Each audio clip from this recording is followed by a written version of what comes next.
Dr Fatima Diallo. Je suis la directrice du Centre de recherche et d'action sur les droits économiques, sociaux et culturels.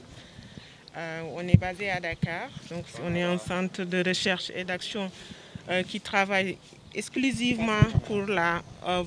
promotion, la protection et la réalisation des droits économiques, sociaux et culturels en Afrique francophone et dans le Sahel. Parce que ñun ñëpp xam nañu lan la zone Niayes représenté ci secteur agricole Sénégal. Sunu ay partenaires techniques yi nga xam ne ñoom ñooy agent état yi xam nañu bu baax aussi lan la représenté ci secteur agricole bi. Donc pour nous ndaje bi lu ci gën a am solo mooy li organisation paysanne wone mooy bëgg nañu pour une fois daawoon nañ ko def waaye gën ko def mooy booloo bokk gis-gis bokk xalaat ñëpp organisation yi nga xam ne ñoo ngi toog Rufisque fale ci Lendeng Baraw fale ci Saint-Louis ñu bën a commencé di waxandoo benn kàddu di jëmandoo ci benn direction pour que vraiment seeni ay problème ñu mun ko saafaral problème loolu nag yaatu na ñun ñëpp xam nañu problème yi fi am ak toogaayu exploitation minière yi fi ne xam nañu problème yu ñuy daje ci mbirum changement climatique yi dégradation des sols yi nga xam ne day poser problème xam nañu problème yi fi am ci accès à l'eau yi nga xam ne mu ngi fii xam nañu problème yi nga xam ne am na ci accès aux intrants aux semences ak plusieurs autres problèmes yi nga xam ne moom mooy toucher chaîne de valeur agricole bi dans la zone. Donc ndaje mi am na solo parce que doon fi toog ñoom tey ci ñaari fan yi tey ak suba pour tënk valider benn plan d'action bu ñu dooroon déjà am na 8 mois pour jéem a am un plan d'action bu leen di permettre ñuy agir durant les 3 dernières années avec l'appui technique de l'ensemble des organisations y compris les grandes faîtières telles que l'association des unions maraîchers de Niayes ñu nga xam ni aussi ay partenaires lañu ak l'accompagnement de la Fondation Rosa Luxembourg mais aussi des différents services de l'État tels que l'ANCAR tels que l'ADREC. Mbooloo boobu je pense que lépp li nga xam ne ñoom ñoo ko bëggal seen bopp te ñu fas yéene am volonté def ko am nañu yaakaar ni même bu yombul bu ñu jàppee gën a organiser wu gën a may leen occasion ñuy réfléchir ensemble ak jàmbaar gi ñu wone am nañu yaakaar ne war na mën a ne xam nañu nag yàgg nañ ko di jéem xëy na mais comme ñoom ñoo ko bëggal seen bopp ñu am chance aussi am des gens yi nga xam ni prêt nañu pour jàppale leen am nañu yaakaar ne xëy na dina am fu ñu yegg. Massey Diong président AYMEN association union maraîchère de Niayes. waaw dina néewal sunu doole waaye ku nekk ak gis-gisam gis-gis bi si ëpp solo mu am njariñ ñii nag bi ñu ñëwee ne bëgg nañu kenn ku nekk fa nga tooge ñu ànd jekkalaat toogaay bi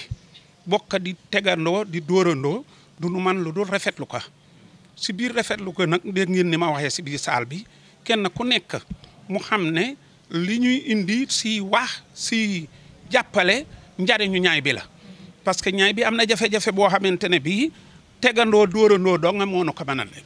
du AYMEN doo nga moo ko man du benn association bu nekk si Niayes bi rek moo ko man waaye bu ñu nee tegg gouvernement bi li muy jàppalee ñi si ëpp si fekk seen fi nu juddoo di fi liggéeyee di fi amee sunu njariñ bu nu gënee dimbali si ñooñu nga xam ne li ñu jël yëpp li si ëpp lépp bitim réew la jëm te ñu di ko nangoo si sunu tool yi di ko nag am na dëkk yoo xam ne sax dañu leen toxal fa ñu cosaanoo toxal leen fa jël seeni tool jël seeni kër yóbbu leen si dëkk fu bikoor foo xam ne du ñu mën a xëy sax am lu ñu dunde ne dañu leen di defal courant dañu leen di defal ndox dañu leen def waaw bu ñu leen ko defalee te defaluñu leen lu ñu jëlee leen fa ñu doon dunde seen ngaañ la nit ki foo ko mën a jëlee wiccaka fa mu dunde wala nga wicc jël sa as lëf wala itam nga yëgoo moom boo koy jël waaye dañu lay ñamal lii nañu nu wicca parce que béy la mu doon dunde ba sax si kem boo ko wiccee moom mu dem waaye nag yàlla leen ëpp doole yàlla mi ëpp doole usines yi doon ñëw si Niayes bi doon placé naataange bi ñëw nii looy jaay yàlla këpp doole nun ñi fi toog nu ngi doon muñ nu ngi doon góorgóorlu waaye dinañu gën a góorgóorlu waat te xam ne lu nu fi liggéeyee njariñ lay doon njariñu Sénégal maa ngi wax ne horticulture mooy xolu mbéyu Sénégal parce que noor ñu ngi si nawet ñu ngi si fii mu nekk nii wax bi ma leen di wax weer bii lan moo ñor si Sénégal maa ngi leen koy posé yéen journaliste yi te du horticulture lan moo fi ñor mbéy dugub yaa nga sa kaw gerte yaa nga sa kaw ñebbe yaa nga sa kaw horticulture boo demoon sama tool tey ma wittalu dundal benn gox ci horticulture ñun amuñu noor amuñu nawet lan moo ñor fi mu nekk du horticulture bu ñu ñëwee loolu li nu mënaat leen kon horticulture nekk Sénégal jàppale favoriser que loolu laa amoon si lu may doole. mbas mi ku ne laalu la def nga ay parce que mbas mi lu am la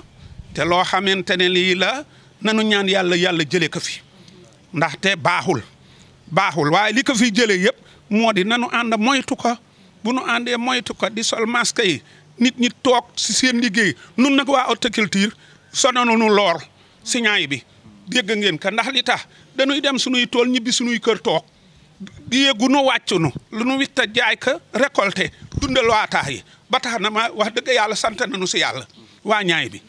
Cet intérêt est spécial pour nous parce qu'on connaît tous l'importance de la zone des Niayes dans le secteur agricole sénégalais. Et l'importance pour nous, c'est vraiment de venir travailler avec les producteurs qui sont dans l'agriculture familiale pour les renforcer leur capacité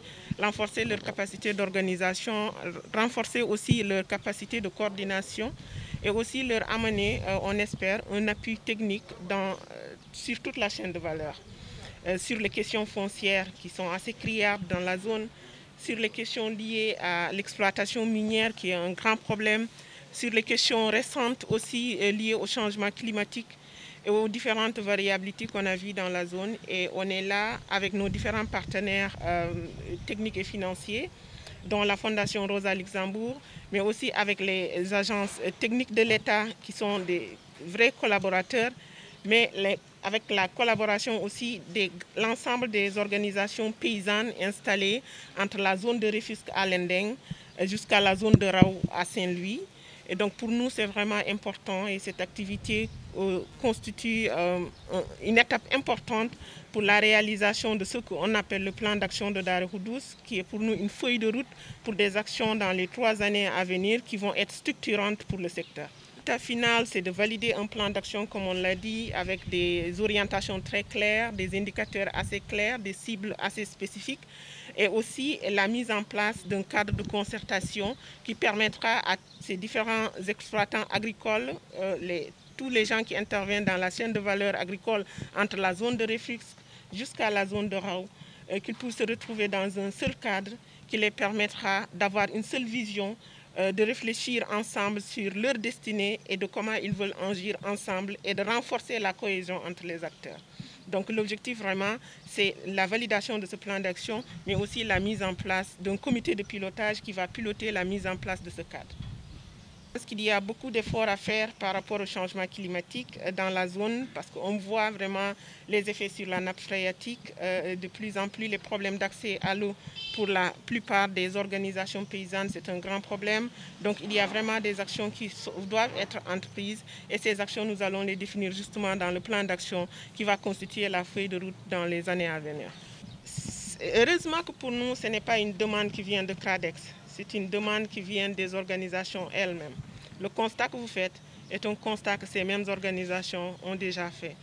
Ils ont dit qu'il y a plusieurs organisations. On est tous, chacun en train de travailler très dur, mais peut-être avec une meilleure coordination, on pourrait faire mieux. Donc pour eux, l'idée vraiment de se fédérer, la volonté de se fédérer est leur propre volonté. Et nous, on est là pour accompagner cette volonté-là. Et on espère et on leur souhaite vraiment de réussir dans cette mission, dans ce combat, parce que ce n'est pas évident. Mais on espère, on est très optimiste, vu leur engagement, qu'ils vont y arriver.